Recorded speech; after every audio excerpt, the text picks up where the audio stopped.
पत्रकार बंधू आणि भगिनींना सस्नेह नमस्कार। आज या ठिकाणी आपण माझ्या विनंतीला मान देऊन या ठिकाणी उपस्थित राहिला त्याबद्दल सर्वात प्रथम आपलं सगळ्यांचं मनापासून स्वागत करतोय। भिवंडी लोकसभा क्षेत्रातील खास करून भिवंडी शहर आणि ग्रामीणमध्ये एक 6 विषयांवर गेले 6 ते 7 महिने शासनाचा पाठपुरावा करत आहे, परंतु त्या प्रश्नांचं आज देखील उत्तर मला मिळालं नाही आणि म्हणून तिसरा विषय आहे आरोग्याविषयी। जो काय ठाण्यावरून भिवंडीला येताना डाव्या हाताला बॉम्बे धाब्याच्या समोर ठाणा आणि मुंबईतून जो कचरा जी घाण आणली जातो टाकली जातो त्याच्यावर कुठलीही प्रक्रिया न करता तो कचरा टाकला जातो आणि त्याच्यामुळे साहजिकच तिथून येणाऱ्या जाणाऱ्या सर्वसामान्य माणसांना त्यांच्या आरोग्याविषयी त्रास उद्भवतो। चौथा मुद्दा आहे बुलेट ट्रेनमध्ये जी काही लोकांची जागा गेली त्यात जो काही गैरप्रकार झालेला आहे तो गैरप्रकार मी आपल्यासमोर मांडणार आहे। 5वा मुद्दा आहे, मी अगोदर देखील बोललो होतो की मनोज म्हात्रे हत्याकांड जे झालं आणि या हत्याकांडाची पूर्ण चौकशी पुन्हा एकदा व्हावी अशा प्रकारची मागणी मी अगोदर देखील केली होती, परंतु तिथं देखील अजून कुठलाही पुढं कारवाई झालेली नाही। आणि 6वा आहे की भिवंडी तालुक्यातील गुंड सुनील पाटील ज्यांच्यावर 14 गुन्हे आहेत आणि कुठल्याही प्रकारचं पोलीस कारवाई त्यांच्यावर होत नाही। अशा प्रकारचे 6 मुद्द्यांवर आज ही प्रेस कॉन्फरन्स बोललेली आहे। तर त्याच्यावर पहिल्यांदा मी खाडीगाव ब्रिजचा जो विषय आहे त्या विषयावर बोलतो। साधारणतः 1/10/2024 रोजी जिल्हाधिकारी ठाणे यांना मी एक पत्र दिलं होतं। त्या पत्रात स्पष्टपणे मी सगळे दिलेले पत्र देखील तुम्हाला दाखवणार आहे आणि त्याच्यावर पुढचं उत्तरही आलं नाही आणि कारवाई झालेली नाही। तर साधारणतः हे पत्र आहे, पहिलं 13 जूनला मी जिल्हाधिकाऱ्यांना पत्र दिलेलं आहे, त्याच्यानंतर 2 जुलैला पुन्हा एकदा पत्र दिलं, उपविभागीय अधिकाऱ्यांनी देखील पत्र दिलेलं आहे, तहसीलदारांनी देखील पत्र दिलेलं आहे आणि या दोन्ही पत्रामध्ये स्पष्ट नमूद केलं होतं की ह्या विभागात जे काय अनधिकृत सक्शन पंप चालतात ह्या पंपांमुळं खूप मोठी निसर्गाची हानी होऊन त्या ब्रिजला देखील ब्रिजच्या खाली चालायचे, त्याच्यामुळं ब्रिजला देखील तडे गेले होते आणि ते ब्रिजला तडे गेल्यामुळं मी अशा प्रकारचे निवेदन तहसीलदार प्रांत आणि कलेक्टर साहेब यांना दिलं होतं, परंतु त्याच्यावर कुठलीही प्रकारची कार्यवाही न झाली। 4 दिवसापूर्वी पाहिलं असेल की त्या ब्रिजचा काही एक भाग खाली कोसळला।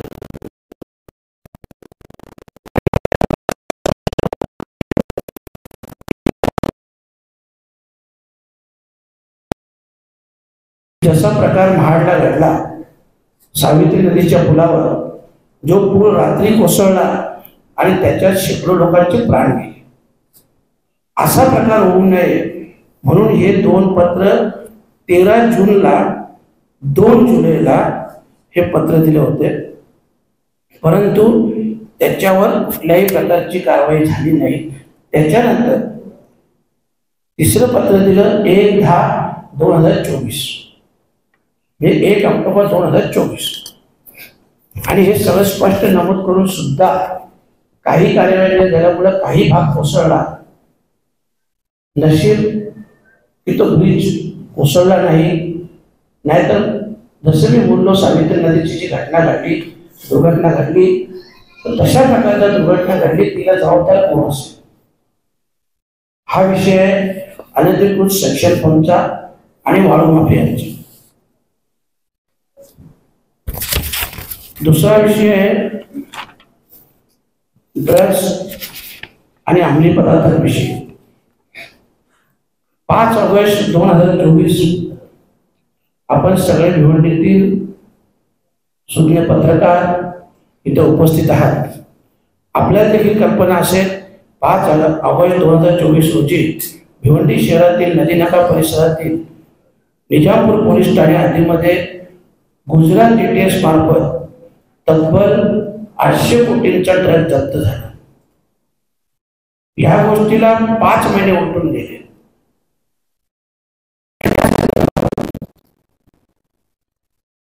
दिनांक 22 सप्टेंबर 2024 रोजी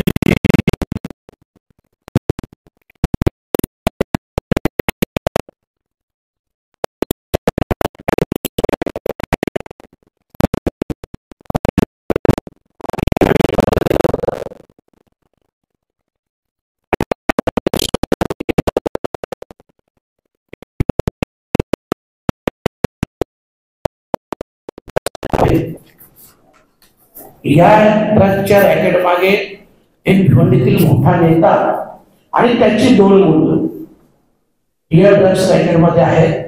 तर याची सखोल चौकशी व्हावी आणि कारवाई व्हावी. परंतु त्या पत्राला देखील कुठल्याही प्रकारचं उत्तर मिळालं नाही. आणि त्या केसचं काय झालंय तुम्हीच मला सांगू शकता. कारण जर भिवंडीत 800 कोटीचा ड्रग्स पकडला तर भिवंडीतील किती लोक त्याच्यात इन्व्हॉल्व असतील.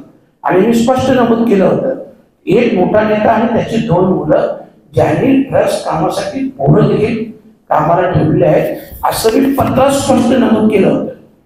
मी या पत्राची तुम्हाला प्रत देखील देईन. परंतु त्याच्यावर आजपर्यंत काहीही कारवाई झालेली नाही. तिसरा विषय आहे जो कचऱ्याचा भराव. ठाणे आणि मुंबईमधून भिवंडीत आणून टाकला जातो. आपण सगळी मीडिया पाहत असाल राजरोसपणे हा कचरा टाकला जातो. 2016च्या अगोदर माझ्याकडे काही फोटो आहेत. समोर जिथं मी बोलतोय तिथं 2016च्या अगोदर लोक शेती करायची आणि हे त्याचे शेतीचे फोटो जे गुगलवर आहेत, जे गुगलच्या सर्चनुसार काढले आहेत 2016चे फोटो आहेत. त्याच्यानंतर 2018-19 एका बाजूला तुम्हाला शेती दिसते, दुसऱ्या बाजूला सचिन पटने पोखरायचं काम चालू आहे. हे कुठे आहे? त्या ब्रिजला लागूनच. त्याच्यानंतर तो पूर्ण पट्टा हा खोदून त्याच्यातून वाळू चोरी केली गेली. ती जागा ही काही फॉरेस्टची जागा आहे, काही खाजणची जागा आहे आणि ह्या जागेत अनधिकृतपणे काही 100 करोडची वाळू ही काढली गेली.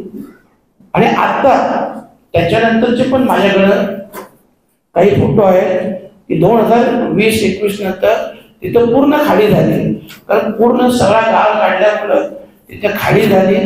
आणि आता पुन्हा मुंबईचा जो ओला कचरा येतो, जी घाण येतो, जिच्याने सगळी दुर्गंधी पसरली जाते, आरोग्य भिवंडीकरांच्या धोक्यात आलेलं आहे. असं हे कचरा तिथे टाकला जातो. 2022ला माझ्याकडे क्लिप आहे. तत्कालीन खासदार माजी केंद्रीय मंत्री कपिल पाटील हे त्या साईडवर जिथं अनधिकृत कचरा टाकला जातो तिथं स्वतः गेले.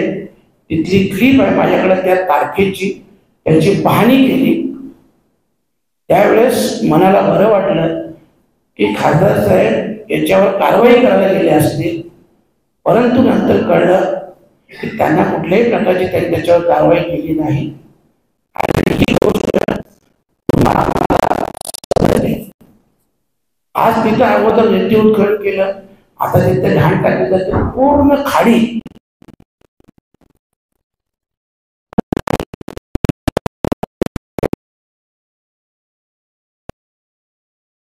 तिथला विषय कचऱ्याचा, त्याचं देखील पत्र तहसीलदारांनी देखील दिलं होतं. 2/9/2024 senior police station, Nagpuri police station senior PI यांना देखील पत्र दिलं होतं, कलेक्टर साहेबांना देखील पत्र दिलं होतं. परंतु त्याच्यावर देखील, कारण ते तर मेन रोडला आहे, नुकतीच 15-20 दिवसापूर्वी ड्रेजर संदर्भात जी मीटिंग झाली, ॲडिशनल कलेक्टर जायभाई मॅडम यांच्याकडे जी मीटिंग झाली त्याच्यात पण हा मी मुद्दा उपस्थित केला. तिथे तहसीलदार होते, तहसीलदारांना सांगितलं तुम्ही ज्या रोडवरून रोज जाता आताही चला, आताही तिथे 20, 25, 30 डंपर उभे असते, तर आपण याच्यावर कारवाई का करत नाही? आणि हा खास करून जो भरावा आहे, जी घाण आहे, ही सगळी शासकीय जमिनीवर टाकण्यात येते. ऍक्च्युअल भराव टाकण्याची परवानगी दुसरीकडे आहे, परंतु टाकला जातो इकडे.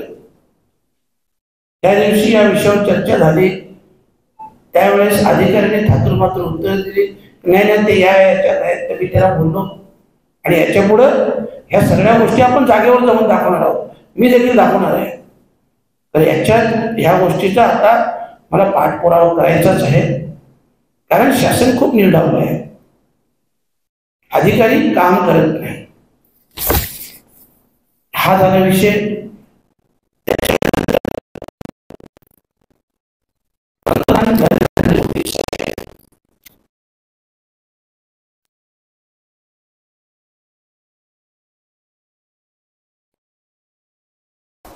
काही 100 करोडचे गैरव्यवहार झालेले आहेत. त्याच्यातून काही व्यवहार जे झालेले आहेत संशयास्पद आहेत. त्याच्यातील एक व्यवहार असा आहे की एक बोगस डेव्हलपमेंट ॲग्रीमेंट, बोगस म्हणण्यापेक्षा डेव्हलपमेंट ॲग्रीमेंट 2012, त्याची स्टॅम्प ड्युटी वगैरे काही भरली नाही. 2012चा ॲग्रीमेंट, पण त्याच्यात स्टॅम्प पेपर हा 2015चा होता. म्हणजे विचार करा, 2015चा स्टॅम्प पेपर 2012ला कसा असेल. पण 2012ला तो ॲग्रीमेंट केला, 2016ला तो स्टॅम्प पेपर इश्यू झाला का तो 2015चा आहे. पण त्याच्यावर ॲग्रीमेंट 2012चा दाखवलेला आहे.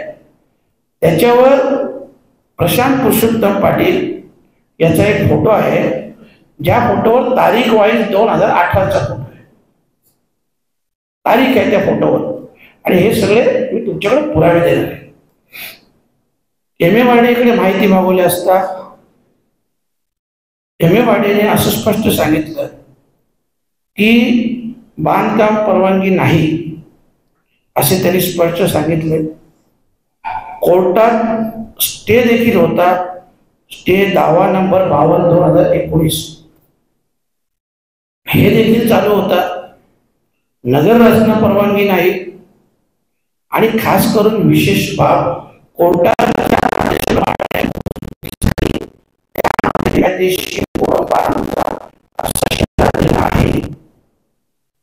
त्यानंतर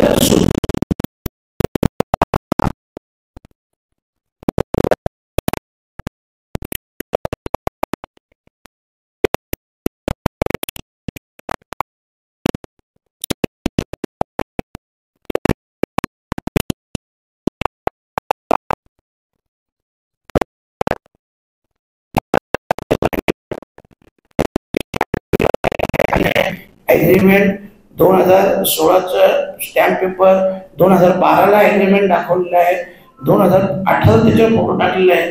अशा परिस्थितीत त्यांना तेवढं दिलेलं आहे. आणि याच्या पलीकडे एक खूप महत्वाची गोष्ट आहे की याच्यात देखील अधिकाऱ्यांचे आणि त्यांचे पोट भरलेले नाही, तर पुन्हा 6 जून 2024 त्याच गोडाऊनचं फेर मूल्यांकन करण्यात आलं. आता 6 जून 2024 फेर मूल्यांकन करण्यात आलं. मला वाटत नाही कुठल्या शेतकऱ्याचं किंवा कोणाचं फेर मूल्यांकन झालं असेल, पण त्यांचं फेर मूल्यांकन झालं आणि शासनाने आता त्यांना त्या जागेचे 193 कोटी 13 लाख देण्यात यावे असा शासनाचा प्रस्ताव हा तिकडे पाठवलेला आहे.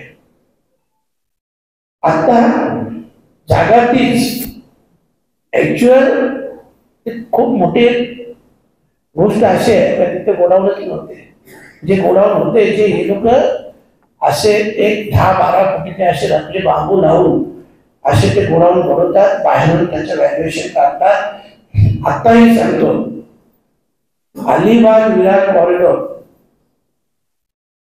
जो रस्ता जातोय त्या रस्त्याला देखील दिवे अंजूर पासून ते काल्हेर पर्यंत साधारणतः 5 लाख फुटाचे बोगस गोडाऊन निर्मितीचं काम चालू आहे. ग्राउंड प्लस 1 चे दाखवतात. ते कसे दाखवतात ते पण माझ्याकडे क्लिप आहे. क्लिप आहे ना आपल्याला काल्हेरच्या गोडाऊनची, ते आता बनवलेत ते. ती क्लिप देखील मी तुम्हाला दाखवतो.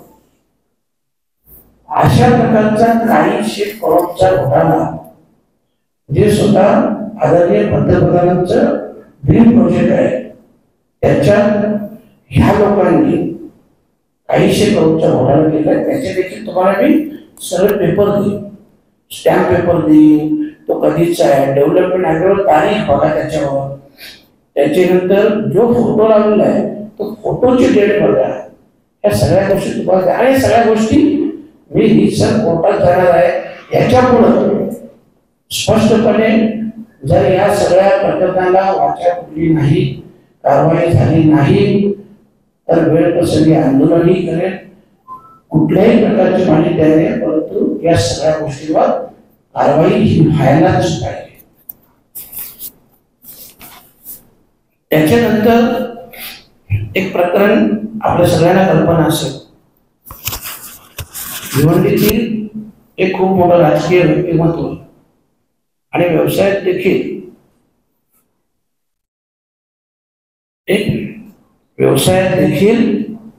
ते अग्रेसर होते. त्यांची हत्या झाली आणि त्यांची हत्या झाल्यानंतर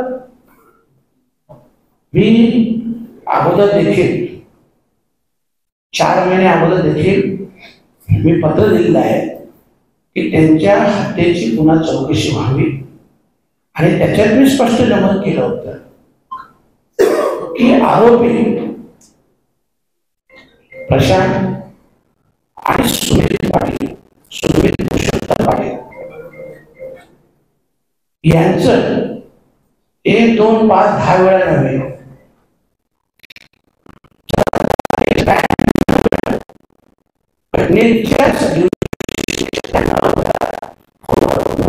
असं काय होत असेल.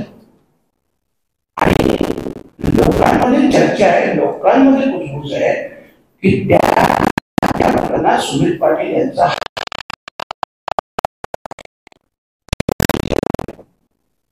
आणि त्यावेळेची ती एक बातमी होती, जी बातमी तुम्हाला मी दाखवेन. जय महाराष्ट्राची बातमी होती. त्याच्यात दिल्ल्या बघा, ब्रेकिंग न्यूज. सुमित पाटील यांचा पुतण्या आहे. तसंच मारेकरी आणि दोघांमध्ये फोनवरून संभाषण झाल्याचे पुरावेही पोलिसांकडे आहेत. दरम्यान पोलिसांवर राजकीय दबाव आल्यानेच मुख्य आरोपीला पकडण्यात अपयश आल्याचा आरोप विखे पाटील यांनी केलेला आहे. याविषयी राधाकृष्ण विखे पाटील यांच्याशी संवाद साधलाय आपले प्रतिनिधी रामनाथ दवणे.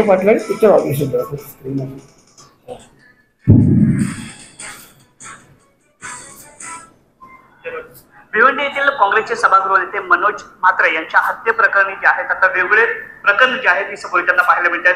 राजकीय हत्या आहे का याविषयीचा आशा आकांक्षा ज्या आहेत आरोप जो आहे हा करताना पाहायला मिळतो. आपल्यासोबत विरोधी पक्षनेते राधाकृष्ण विखे पाटील आहेत. सर, ज्या पद्धतीने हत्या झाली, क्रूरपणे हत्या झाली आहे, खरंच याच्याशी राजकारणाचा काही संबंध आहे का? एक उघड दिसतंय. मनोज म्हात्रे हे काँग्रेसचे सभागृह नेते होते, ज्येष्ठ नेते होते आणि त्या मतदारसंघातीलच खासदारांचा त्या ठिकाणी नाव घेतलं जातं. त्यांचे पुतणे जे आहेत त्यांचा थेट संबंध त्या कुणाशी आहे. कॉल रेकॉर्ड जर पाहिले तर कॉल रेकॉर्ड मध्येच हे लक्षात येईल की यांच्या सूचना होत्या या सगळ्या हत्या होत असताना त्या गुन्हेगारांना संरक्षण त्यांच्याकडे घरी दिलं गेलं अशी माहिती समोर येते. पोलीस यंत्रणेने तपास केलेला आहे. पोलीस यंत्रणा सुद्धा त्या बाबतीमध्ये कन्फर्म्ड आहे. पण जो दबाव तर शेवटी सत्ता पक्षाचा खासदार आहे, सत्ता पक्षातील लोक आहेत आणि त्यामुळे मला वाटतं पोलीस यंत्रणेवर असणारा दबाव लक्षात घेता आपण तीच मागणी केलेली आहे की ताबडतोब प्रकरण सीबीआयकडे सुपूर्द केलं पाहिजे. ही आमची मागणी आहे. लोकप्रतिनिधींची अशा पद्धतीने हत्या होते, त्याचप्रमाणे लोकप्रतिनिधी अशा पद्धतीचे SMS येतात धमकीचे. यामुळे कुठे ना कुठेतरी कायदा सुव्यवस्थेचा प्रश्न म्हणजे उपस्थित राहतोय का? सरकार कुठेतरी कमी पडतं. सगळ्या महापालिकेच्या जिल्हा परिषदेच्या निवडणुकामध्ये खुलेआम गुंडांना प्रवेश दिलेला आहे. आता गुंडा राज्यातले जेवढे गुंड आहे ते सगळे भाजपाजवळ पावन व्हायला लागलेले आहेत. आता यांचा एकदा तो कार्यक्रम करावा लागेल आपल्याला त्यांचा शुद्धीकरणाचा वगैरे एखाद्या तीर्थक्षेत्रावर नेऊन. दुर्दैवानं जर गुंडांना जर एवढं राजश्री मिळतो, अभय मिळतं, उघड माझ्याने ते करताय. राज्याच्या कायदा सुव्यवस्थेची स्थिती एवढी चिंताजनक आहे. राजकीय खून जे होत आहे ते आणखी गंभीर आहे. पण मी म्हटल्याप्रमाणे गुन्हेगारी अभय मिळतो त्या ठिकाणी काय कोणत्या कायदा सुव्यवस्थेची आपण चर्चा करणार? नक्कीच मनोज म्हात्रे यांच्या हत्या प्रकरणानंतर कायदा सुव्यवस्थेचा प्रश्न जो आहे हा मोठ्या प्रमाणात गंभीर होत असल्याचं या ठिकाणी राधाकृष्ण विखे पाटील सांगतायत. संबंधित मनोज म्हात्रे यांच्या खुनाचं प्रकरण जे आहे याची चौकशी सीबीआयने करावी अशी देखील मागणी आपण करणार असल्याचंही या ठिकाणी विरोधी पक्षांकडून सांगण्यात येत आहे. कॅमेरामॅन महेशसह मी रामनाथ दवणे. अशा प्रकारचं जय महाराष्ट्राचं आणि तत्कालीन विरोधी पक्षनेते राधाकृष्ण विखे पाटील यांनी स्पष्ट खासदार कपिल पाटील त्यांचा पुतण्या सुमित पुरुषोत्तम पाटील याचं नाव घेतलं होतं. माझी एवढीच मागणी राहील की सुमित पुरुषोत्तम पाटील यांच्या मोबाईलचा सीरियल हा आता पुन्हा एकदा तपासायला हवा. हे तपासणे खूप गरजेचं आहे. कारण अशा प्रकारच्या ज्या दुर्दैवी घटना घडतात या घटना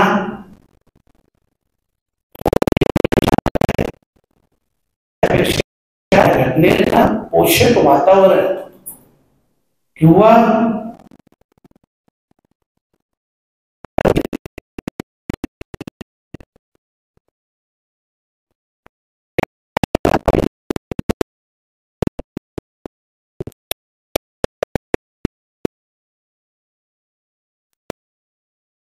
SP साहेब असतील, माननीय कलेक्टर साहेब असतील, आज कलेक्टर साहेब दिल्लीला आहेत. म्हणून ह्या सगळ्यांना सेक्शन 5चा विषय असेल, याचा विषय असेल, मी भेटणार. त्याच्यानंतर एक विषय आहे सुजित मधुकर पाटील यांच्यावर गंभीर स्वरूपाचे 302, 307 असे एकूण 14 गुन्हे दाखल आहेत. नागपुरी पोलीस स्टेशनला 2017 मध्ये मनोज म्हात्रे यांच्या हत्येमध्ये त्यांच्यावर मोक्कांतर्गत कारवाई झाली. 8/9/2022 न्यायालयाने अटी व शर्तीवर त्यांची जामिनावर सुटका केली. त्यानंतर जामिनावर सुटका केल्यानंतर देखील त्यांनी 4 गुन्हे केले. त्याच्यानंतर तळीपारमध्ये देखील असताना 8/12/2024 रोजी त्याच्यावर 307चा गुन्हा दाखल झाला आणि तोही याच हद्दीत म्हणजे त्याच्या घरापासून अवघ्या 3 किलोमीटरच्या अंतर. त्याच्यानंतर त्याच्यावर हल्ला झाला तर विराट पाटीलनी 15 दिवसात SP साहेबांकडं, IG साहेबांकडं एक पत्र दिलं की जो ऑलरेडी त्याची मोक्कातून मुक्तता झालेली आहे आणि पुन्हा 307चा गुन्हा दाखल झालेला आहे त्याला पुन्हा या केसमध्ये मोक्का लावण्यात यावा. परंतु त्याचं देखील आजपर्यंत त्याला काही उत्तर आलेलं नाही. या संदर्भात मी स्वतः गेल्या अनेक दिवसापासून जेही विषय चालू आहे, कल्याणमध्ये जमिनी हडपचा विषय असेल, सेक्शन 5चा विषय असेल, बाकी जे काही विषय होतात त्या सगळ्या गुन्ह्यामध्ये सहभाग असल्यामुळे मी देखील 6 अर्ज हे माननीय पोलीस आयुक्तांना दिले होते. ह्या सगळ्या गोष्टीमध्ये महत्वाची बाब अशी आहे की आरोपी तरी सुद्धा जाहीररित्या कार्यक्रमात क्रिकेटच्या टुर्नामेंट असेल, ज्या तालुका पोलीस हद्दीमध्ये घडली त्या हद्दीमध्ये देखील आणि नागपूर हद्दीमध्ये देखील कंटिन्यू कार्यक्रमात जाहीररित्या कार्यक्रमात सहभागी होतो. म्हणून हे सगळे प्रकरण जे मी आता तुमच्या समोर ठेवले, माझं स्पष्ट म्हणणं आहे, पहिला सक्शन पंपचा ब्रिजचा विषय झाला, दुसरा कचऱ्याचा विषय झाला, तिसरा ड्रग्सचा विषय झाला, चौथा मनोज म्हात्रे हत्याकांडाचा विषय झाला आणि पाचवा सुजित पाटील तात्या याचा विषय झाला. ह्या सगळ्या विषयांमध्ये लोकांमधून कपिल पाटलाचा हात असल्याची जाहीररित्या चर्चा होते किंवा या सगळ्या गोष्टीवर कारवाई का होत नाही, आणि जेव्हा का होत नाही तेव्हा लोकांकडून चर्चा आणि उत्तर ऐकायला मिळतो की या सर्व गोष्टीत यांचा हात आहे.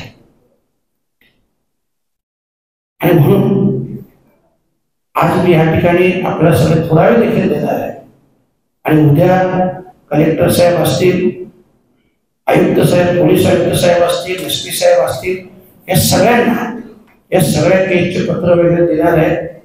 सगळे जे जे माझ्या हाती पुरावे आहेत, जसं बुलेट ट्रेनचं सांगितलं ते देखील आदरणीय पंतप्रधान नरेंद्र मोदी साहेब यांना देखील मी एक पत्र देणार आहे, आजच मेल करणार आहे की त्यांच्या ड्रीम प्रोजेक्ट मध्ये कशा प्रकारे काही 100 करोडचा भ्रष्टाचार चालू आहे. या गोष्टीची जेवढी माझ्याकडे माहिती आहे, आणखी माहिती मिळेल. फक्त एवढंच आहे, आजच्या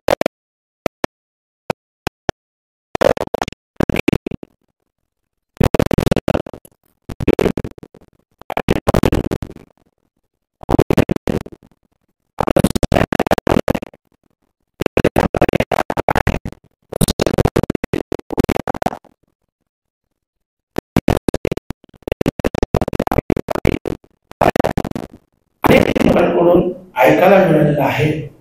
लोक तक्रार करायला पोलीस स्टेशनला घाबरतात, कारण यांच्या मुद्द्यांवर सुजितदादावर कारवाई होत नाही. आणि हा सुजितदादा जाहीररित्या अनेक लोकांना बोललेला आहे की मी कुणाला तरी 1-2 मोठ्या नेत्यांना उडवून टाकेन. म्हणजे नक्की याच्यात बीड परभणीसारखी परिस्थिती निर्माण व्हायची वाट कोण बघते हे मला कल्पना नाही. परंतु मी पोलीस अधिकाऱ्यांशी सगळ्यांशी चर्चा करणार आहे. माझा विश्वास आहे हे जेवढे प्रॉब्लेम बोललो हे सगळे प्रॉब्लेम पोलीस अधिकारी एकच दिवसात सोडू शकतात, एकच दिवसात. परंतु याच्यात जो काय राजकीय हस्तक्षेप चालू आहे, हा हस्तक्षेप थांबला पाहिजे. आणि तो थांबत नसेल तर प्रसंगी आता सर्व पक्ष एक लढा उभा करून, कारण बघा आज जो ड्रग्सचा विषय तुमचा आमचा सगळ्या ढोंडीकरांचा विषय, आपलं उद्याचं जे भविष्य आहे या उद्याच्या भविष्याचा विषय. आणि म्हणून या सगळ्या विषयांवर एक खूप मोठं जनांदोलन उभं केलं जाईल. याच्यात उद्या पत्र दिल्यानंतर 8 दिवसात काय कारवाई होते याची मी वाट पाहिन. आणि त्यानंतर मला कल्पना आहे, मी आताही बोलतो की इथले पोलीस दल एवढे सक्षम आहेत की एका दिवसात ही कारवाई होऊ शकतो. परंतु जो राजकीय हस्तक्षेप आहे, ज्या हस्तक्षेपामुळे त्यांना देखील त्यांचं काम करता येत नाही, हा राजकीय हस्तक्षेप त्वरित थांबवावा, सगळ्यांवर कारवाई व्हावी, अन्यथा जन आंदोलन उभारण्यात येईल. एवढं आजच्या दिवसात मी सांगतो. आणि तुमचे काही प्रश्न असतील ते विचारा.